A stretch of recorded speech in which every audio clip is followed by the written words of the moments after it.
Son amie dormait à côté d'elle. Elle aussi, elle était dans un état de sommeil.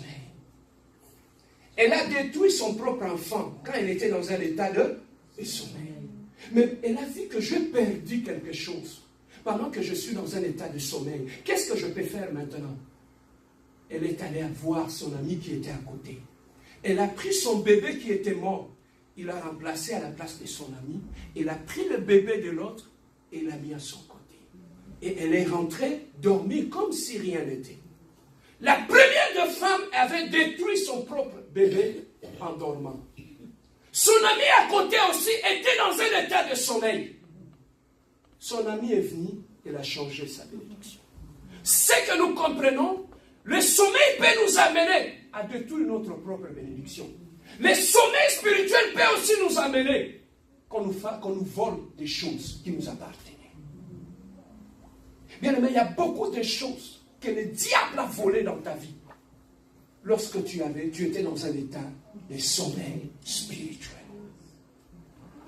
Le sommeil spirituel nous fait perdre. Voilà pourquoi la Bible nous dit, veillez et priez, car vous ne savez pas. Mais pourquoi Dieu nous demande de veiller, d'être en état de veille? Un état de veille, c'est que tu es dans un état de conscience. Tu ne dors pas. Mais l'essai, c'est que la Bible nous demande. Veiller. Lorsque la Bible nous demande de veiller, il ne parle pas du sommeil que tu dors la nuit quand tu dors. Il parle du sommeil spirituel. Il dit veiller. Parce que le diable rote. Il cherche à voler et à chercher à détruire. Ces deux femmes partageaient la même maison. Mais pourquoi l'incident ne s'était pas passé le jour? Pourquoi l'incident ne s'était pas passé pendant qu'elles étaient en état de veille? L'incident s'est produit lorsque les deux femmes dormaient. L'une a tué, l'autre s'est fait voler sa bénédiction. Pendant qu'elles étaient dans un état de sommeil spirituel. Pasteur Serge, tu nous parles de sommeil spirituel, c'est bien. Mais comment un enfant de Dieu peut-il tomber dans un état de sommeil spirituel? Quelles sont les causes qui nous amènent à tomber dans le sommeil spirituel? La Bible dit, les paroles savent, les écrits, les paroles s'envolent. Même le monde nous dit, les paroles s'envolent, les écrits des mers. Alors, ici, nous voulons comprendre qu'est-ce qui peut faire en sorte qu'un chrétien qui est dans une église, qui prie, qui sert Dieu, qui était normal, puisse tomber dans un état de sommeil spirituel. Quelles sont les causes? Bien aimé, parmi les causes qui peuvent faire en sorte que nous puissions tomber dans une sorte de sommeil spirituel, ça peut être les déceptions de la vie. Je peux être dans une église, je prie, et subitement, j'ai perdu mon travail. En perdant le travail, ça peut me déconnecter de la vie spirituelle. Ça peut me déconnecter de ma vie de prière. Ça peut me déconnecter de la méditation de la parole. Et lorsque je me déconnecte de la parole de Dieu, lorsque je me déconnecte de la vie de prière, automatiquement, je commence à somnoler. Amen. Hein? Amen. Je commence à somnoler. Bien aimé, lorsque nous prenons la nature, quand est-ce que les gens somnolent de foi? C'est lorsqu'on n'est plus en activité. Lorsque tu n'es plus en activité, qu'est-ce qui arrive? L'assoupissement arrive et tu commences à somnoler jusqu'à tomber dans un profond sommeil. Mais lorsque spirituellement tu n'es plus actif, c'est à ce moment-là que le sommeil spirituel va commencer à t'envahir. Et tu sais comme tu es assis là, tu peux être en train de dormir, tu ne vas même pas te rendre compte. Subitement tu commences à somnoler. Des fois même tu peux dormir sans te rendre compte que tu es en train de dormir. Amen. Hein? Alors c'est ça qui arrive dans la vie d'un enfant de Dieu. La plupart des gens qui tombent dans un état de sommeil spirituel, ils ne se rendent jamais compte. Mais qu'est-ce qui peut faire en sorte que tu puisses tomber dans un état de sommeil spirituel? C'est lorsque tu as été décis dans la vie. Voilà pourquoi tu peux trouver quelqu'un qui était actif à l'église, mais depuis qu'il a eu un problème dans son foyer ou dans son couple, cette personne-là s'est déconnectée des choses de Dieu et il commence à somnoler jusqu'à tomber dans un profond sommeil spirituel. Les déceptions de la vie. Tu fais atteindre un objectif, tu fais atteindre un résultat. Mais lorsque tu es force, tu trouves que ça n'arrive pas. Ton cœur est choqué, ton cœur est décis. Tu peux trouver une personne qui était forte dans la prière, sombrer directement dans une sorte de sommeil spirituel. Les déceptions. Qu'est-ce qui peut faire en sorte dans l'église, pasteur, qu'un frère ou une sœur puisse tomber dans le sommeil spirituel? Ça peut être une déception ou un problème dans l'église. Tu peux venir à l'église. Le pasteur Serge, c'est un humain. Il peut te donner une réponse. Tu peux être choqué. Et ce choc-là, quand tu n'es pas prudent, ça peut aussi te refroidir spirituellement, jusqu'à t'endormir. Et pendant que tu vas te refroidir et t'endormir, c'est à ce moment-là que le diable va arriver. Ces deux femmes-là, lorsqu'elles commençaient à dormir, c'est à ce moment-là qu'elles ont commencé à perdre leurs enfants. Donc, le diable attend.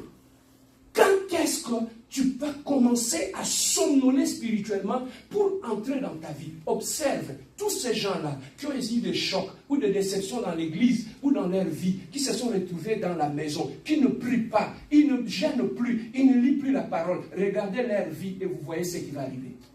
Le porte commence à se bloquer. La sécheresse commence à venir. Pourquoi? Parce que le diable a entendu que ces gens-là puissent dormir spirituellement pour entrer dans leur vie et commencer à détruire quelque chose dans leur vie. Le sommeil fait perdre. Lorsque tu tombes dans un état de sommeil spirituel. Pasteur Serge, qu'est-ce qui peut faire en sorte qu'un chrétien puisse tomber dans un état de sommeil spirituel? C'est l'abondance matérielle.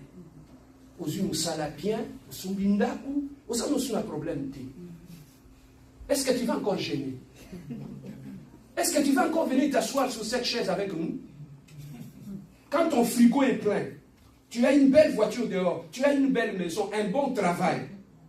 Est-ce que tu vas encore trouver l'importance de prier? L'abondance matérielle peut t'amener dans un état de sommeil spirituel. Tu ne viens plus à l'église, pasteur, tu vois, je suis occupé, tu vois, avec les occupations que j'ai maintenant, je ne peux plus être là tout le temps à la prière, et tout. Mais tu ne sais pas. Tu as eu un bon travail, tu as eu la maison, tu as tout eu. Tu n'as plus besoin d'être là, dans la présence de Dieu. Et à force de t'éloigner de l'église, petit à petit, le sommeil va commencer à t'envahir. Tu vas commencer à somnoler, jusqu'au point de dormir. Pourquoi nous dormons lorsque nous nous éloignons de l'église? Bien aimé, quand tu prends un ventilateur, pour qu'un ventilateur puisse tourner, il a besoin d'être connecté à une prise. Amen, hein? Il doit être connecté à une prise. Aussi longtemps, le ventilateur est connecté à une prise, il va commencer à fonctionner. Mais dès que tu le déconnectes de la prise, quand tu regardes loin, les hélices vont continuer à tourner. Ce n'est qu'une question de temps, jusqu'à ce qu'il va s'arrêter. Donc tu peux quitter l'église à cause de l'abondance matérielle. Tu peux t'éloigner des choses de Dieu. Tu peux te déconnecter de Dieu. Tu auras l'impression, non, ça m'a soumis, ça va bien. Est-ce que non, qu'il y a là-bas? Est-ce que non, qu'il y a là-bas? Non, oui, tu as tout. Mais est-ce que c'est que tu ne sais pas? Tu es en train de tomber dans une sorte de sommeil spirituel. Et le sommeil spirituel attire l'ennemi. N'as-tu pas vu? Tu as eu un bon travail. Tu as acheté une maison. La vie est correcte. Ton compte en banque, tu as 50 000 $ dans ton sol en banque. N'as-tu jamais vu? Le diable subitement il frappe. Pour moi, la confie. N'as-tu jamais vu ça? Si on a un bon yozui, on a un salo yozui, on consomme moi la moussous. Voilà comment le diable nous surprend. Il attendra que l'abondance matérielle pour nous surprendre.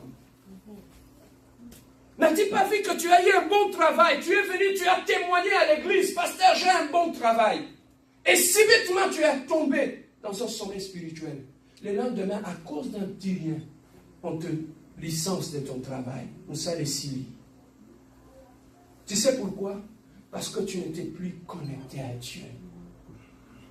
Et tu t'es déconnecté. Et en te déconnectant, tu dois perdre. Il y a des choses qui arrivent lorsque nous dormons, nous tombons dans le sommeil spirituel. Ou soit tu détruis ta propre bénédiction, ou soit tu t'es fait voler ta bénédiction. Tu vois, non, comme on est là, nous sommes bénis de Dieu. La Bible dit, là où 2 ou 3 qui sont ensemble, il est présent au milieu d'eux. Et il a dit aussi, il est bon et agréable pour des frères et des sœurs de demeurer ensemble, car c'est là que je déverse ma bénédiction. Donc, comme nous sommes réunis ici au nom de Dieu, n'est-ce pas que nous sommes bénis? Amen. Nous sommes tous bénis, amen, hein? Amen. Tu n'as pas besoin que le pasteur Serge te dise que tu es béni. Tu es déjà béni parce que tu es dans la présence de Dieu. Mais le problème, c'est quoi? Le problème, c'est quoi, Yaya? Nous sommes tous bénis. Mais est-ce que tu sais comment garder ta bénédiction?